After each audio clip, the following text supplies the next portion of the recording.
नमस्कार, प्रणाम, जय हिंद। कैसे हैं आप लोग। बिहार स्वास्थ्य विभाग में जो ड्रेसर की बहाली आई थी, इसका एग्जाम्स होने जा रहा है। एग्जाम्स का डेट पहले ही बीटीएससी ने बता दिया है। अब हम बात करने वाले हैं एडमिट कार्ड को लेकर के, एग्जाम्स डेट को लेकर, और साथ ही साथ हम बात करेंगे कि कैसे निगेटिव मार्किंग किया जाएगा। आप कितना क्वेश्चंस गलत करते हैं तो आपका जो है कितना नंबर काटा जाएगा, इसके बारे में बात करेंगे। जो एग्जाम्स का पेपर होगा, हिंदी में होगा या इंग्लिश में होगा या फिर दोनों में होगा, ये बातें आपको इस वीडियो में हम बताने की कोशिश करेंगे। अगर आपका कितना नंबर आता है तो आपको डॉक्यूमेंट वेरिफिकेशन के लिए बुलाया जाएगा, इस बात को भी बताएंगे। चाहे आप बिहार से बाहर के हों या बिहार के हों, या आप महिला हों पुरुष हों, सबके बारे में बात करेंगे। मान लीजिए अगर आप बिहार के बाहर के हैं, ठीक है, और आपने जो है बिहार से जो है डिग्री लिया है, तो क्या आपको रिजर्वेशन मिलेगा, इसके ऊपर भी बात करेंगे। कंप्लीट जानकारी इस वीडियो में देने की कोशिश करेंगे। बिहार स्वास्थ्य विभाग की जो है परिधापक बहाली यानी ड्रेसर की बहाली के बारे में। तो चलिए इस वीडियो को स्टार्ट कर लेते हैं। और आपसे रिक्वेस्ट है, अगर आपने अभी तक इस चैनल को सब्सक्राइब नहीं किया है तो ज़रूर कर लीजिएगा, क्योंकि यहाँ पे बिल्कुल सटीक जानकारी आपको आने वाले दिनों में भी मिलेगी और अब तक मिलती आई है। तो चलिए सबसे पहले हम बात कर लेते हैं जो है बीटीएससी का जो साइट है, बिहार टेक्निकल सर्विस कमीशन, यहाँ पे कि आखिर निगेटिव मार्किंग कैसे होता है। इस बात को आप समझिएगा कि आखिर निगेटिव मार्किंग होगा कैसे। मान लीजिए आप एग्जाम्स देने जाएंगे, टोटल वहाँ पे 100 क्वेश्चंस पूछा जाएगा। कितना पूछा जाएगा? 100 क्वेश्चंस पूछा जाएगा। उस 100 क्वेश्चंस में मान लीजिए कि आपने क्या किया, 80 क्वेश्चंस क्या किया, सही बनाया। 80 क्या किया आपने, सही बनाया। और आपने क्या किया, 20 गलत बना दिया। 20 गलत बना दिया। तो एज पर रूल आप कहेंगे कि हमको तो 80 नंबर मिलना चाहिए, लेकिन ऐसा नहीं होता है। जो ये 20 आपने गलत किया है ना, 20 गलत किया है, इसका नंबर काटा जाता है। नंबर कैसे काटा जाता है? तो अगर आपने 4 गलती कर दिया, 4 अगर आपने क्वेश्चंस गलत किया तो एक जो है सही वाला नंबर काटा जाता है, एक सही वाला, ठीक है। अगर आपने मान लीजिए कि आपने 2 गलत किया तो आधा नंबर काटा जाता है। तो 4 गलत पे 1 नंबर काटा जाएगा, तो 20 गलत के लिए क्या करेंगे, 20/4 कर देंगे। तो कितना हो गया, 5। यानी आपका जो है नंबर 5 काट लिया जाएगा। यानी आपका नंबर आ रहा था 80, लेकिन अब -5 हो जाएगा, तो आपका नंबर आएगा 75। समझ गए आप लोग। निगेटिव मार्किंग ऐसे ही होता है। दूसरा एग्जाम्पल्स आपको बता देते हैं एक बार और, कि मान लीजिए आप 100 क्वेश्चन है, ठीक है, और आपने क्या किया, 60 सही किया। 60 क्या किया, सही किया। और मान लीजिए आपने 40 गलत कर दिया। और जो आपने मान लीजिए आप छोड़ देंगे ना, उसको छोड़ दिया जाएगा, उसको काउंट नहीं किया जाता है, ठीक है। यहाँ पे मान लीजिए क्या किया आपने, जो है 60 जो है क्वेश्चन सही किया, 40 आपने गलत किया। तो यहाँ पे क्या होगा, आपका आना चाहिए नंबर 60, लेकिन क्या होगा, आपने 40 गलत किया है तो इसको 4 से भाग दिया जाएगा। यानी जो 4 नंबर पे 1 नंबर कट रहा है, यहाँ पर हो जाएगा 10। यानी 10 नंबर आपका माइनस हो जाएगा, इसमें से आपका आएगा 50।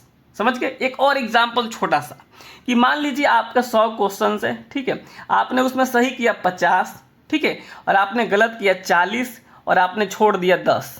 10 क्या किया आपने, छोड़ दिया, बनाया ही नहीं, ठीक है, छोड़ दिया आपने, क्वेश्चन से अटैम्प्ट नहीं किया।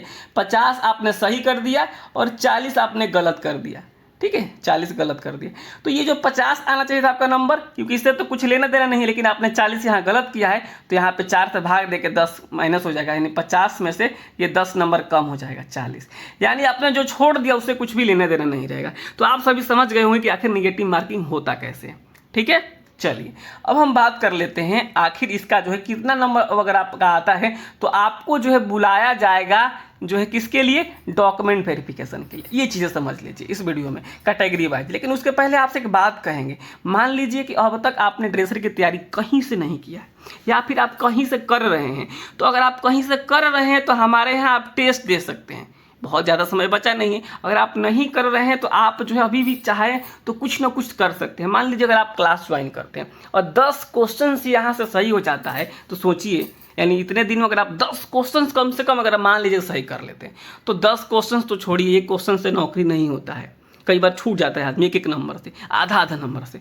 तो आप जो है अभी भी ज्वाइन करके कुछ ना कुछ चीज़ें सीख सकते हैं, समझ सकते हैं, देख सकते हैं, पढ़ सकते हैं, ठीक है। अगर आप चाहते हैं कि नहीं हमको तो क्लास नहीं करना, हमको खाली प्रैक्टिस सेट चाहिए, 25 प्रैक्टिस चाहिए खाली, या खाली हमको 50 प्रैक्टिस चाहिए, हमारे यहाँ टोटल अब तक जो है 55 प्रैक्टिस सेट उपलब्ध है। तो आप चाहते हैं कि नहीं हम खाली प्रैक्टिस सेट मारना है, हम कहीं और से पढ़े हुए हैं, तो आप जाकर प्रैक्टिस सेट भी कर सकते हैं। इन सब चीज़ों के लिए आपको क्या करना पड़ेगा, आपको प्ले स्टोर जो होता है ना, वहाँ से एजुकेशनल लेके भी सर्च करना होगा और उसको इंस्टॉल करना होगा, या फिर अधिक जानकारी के लिए आपको 72,899 यहाँ पे नीचे नंबर दिख रहा होगा 59,436 पे मैसेज करके बताना होगा कि हम क्लास या फिर प्रैक्टिस सेट ज्वाइन करना चाहते हैं। ठीक है, पूरा सिलेबस कंप्लीट आपको रिकॉर्डेड मिल जाएगा और आज से लाइव मिलेगा। अब चलिए बता देते हैं आपको कि कितना नंबर आएगा। तो आपको जो है बुलाया जाएगा डीवी के लिए।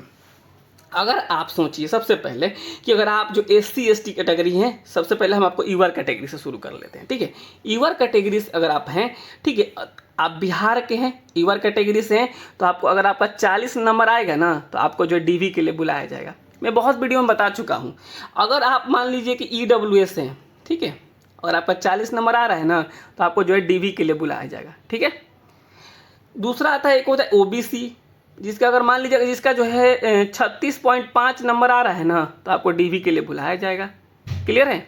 अगर आप हैं EBC, ठीक है, EBC, अगर आपका जो 34 नंबर आएगा ना, 100 में 75 में नहीं, 100 में मैं कह रहा हूँ, ठीक है, तो आपको DV के लिए बुलाया जाएगा, यानी डॉक्यूमेंट वेरिफिकेशन आपका होगा। ठीक है, इसके बाद से मान लीजिए कि अगर आप SC हैं, ST हैं, तो आपका अगर आपको 32 नंबर आ रहा है ना, तो आपको DV के लिए बुलाया जाएगा, यानी डॉक्यूमेंट वेरिफिकेशन।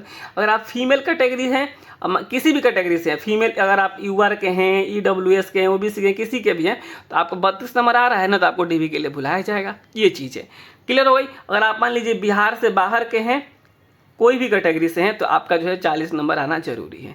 मान लीजिए मैं कह रहा था शुरू में आपको कि मान लीजिए आप बिहार से बाहर के हैं, बिहार में डिग्री ली है, तो रिजर्वेशन मिलेगा? बिल्कुल नहीं मिलेगा। बिहार में रिजर्वेशन उन्हीं को मिलेगा जिनका बिहार से निवास हो, वो डिग्री कहीं से भी लिए हो, कोई दिक्कत नहीं है। मणिपुर से लिए हो या फिर वो जो है कर्नाटका से लिए हो, उससे कोई दिक्कत नहीं है। दिक्कत जो है आपको निवास होना चाहिए आपको बिहार का, तभी आपको रिजर्वेशन मिलेगा। तो ये चीज़ आप लोग समझ गए, पासिंग मार्क्स समझ गए, सब कुछ क्लियर मैंने आपको बता दिया। तो आपको एक और बात बता दें, जो आपका जो पेपर होने वाला है, एग्ज़ाम्स जो होने वाला है, वो जो है दोनों लैंग्वेज में होगा। आप अपने सुविधा अनुसार वहाँ पे आप लैंग्वेज सेलेक्ट कर सकते हैं। अगर आपको लगता है कि आप हिंदी में जो है दे सकते हैं पेपर, तो आप वहाँ पे हिंदी सेलेक्ट कर लीजिएगा, प्राइमरी लैंग्वेज। अगर आप लोगों को लगता है कि हम इंग्लिश में देंगे, तो आप प्राइमरी लैंग्वेज वहाँ पे इंग्लिश सेलेक्ट कर लीजिएगा। मान लीजिए आपने हिंदी सेलेक्ट कर लिया और आप हिंदी में सारा पेपर दे रहे हैं, किसी क्वेश्चन में ऐसा लगता है कि मुझे इसका इंग्लिश देखना है, तो वहाँ पर भी एक क्लिक में आप जो इंग्लिश भी देख सकते हैं। अगर आपने जो इंग्लिश सेलेक्ट कर लिया तो उसका हिंदी भी देख सकते हैं। ये चीज़ें दी जाती है, यानी हिंदी और इंग्लिश दोनों में पेपर होते हैं। आप अपने हिसाब से उस चीज़ को दे सकते हैं, देख सकते हैं। ये अच्छी चीज़ होती है। ठीक है, तो ये आप लोग जो तैयारी कीजिए, और जो है ये लैंग्वेज को लेकर आपको दिक्कत नहीं होगा, हिंदी और इंग्लिश दोनों में आपका पेपर होगा। ठीक है, अब एक बात आता थी, एडमिट कार्ड कब डाउनलोड होगा। ये बहुत आज मैं देखा लाइव क्लास में भी बहुत ज़्यादा लोग यही पूछ रहे थे कि एडमिट कार्ड कब होगा डाउनलोड। देखिए, जो एडमिट कार्ड डाउनलोड होने जा रहा है, ये आपको मंडे से पहले हो जाएगा। ठीक है, मंडे से पहले हो जाएगा, ये चीज़ आप याद रखें, मंडे से पहले हो जाएगा। और उसके बाद मैं बता दूँ आपको, जो आपका एग्ज़ाम्स होने जा रहा है वो 8 जुलाई को है और 9 जुलाई को है। 2 दिन होगा एग्ज़ाम, 8 जुलाई और 9 जुलाई को होगा। मैक्सिमम सेंटर पटना में रहेगा और कुछ आसपास के ज़िलों में भी रह सकता है। तो जो भी होगा आप देख लीजिएगा, बहुत ज़्यादा जो है टफ नहीं होने वाला है। बाकी आप क्लास ज्वाइन करना चाहते हैं, प्रैक्टिस सेट ज्वाइन करना चाहते हैं, तो इससे अच्छा मौका आपको कहीं नहीं मिलेगा और कभी नहीं मिलेगा। 3326 सीट पे तो मुझे नहीं लगता है कि दोबारा बहाली कभी आएगी। अगर किसी को लगता है तो आप कमेंट्स करके ज़रूर मुझे बताने की कोशिश करिएगा। ठीक है, तो चलिए इस वीडियो में इतना ही रखते हैं। आपके उज्जवल भविष्य की कामना करते हैं। आप सभी अच्छे से एग्जाम्स दीजिए और नौकरी लीजिए। नमस्कार, धन्यवाद।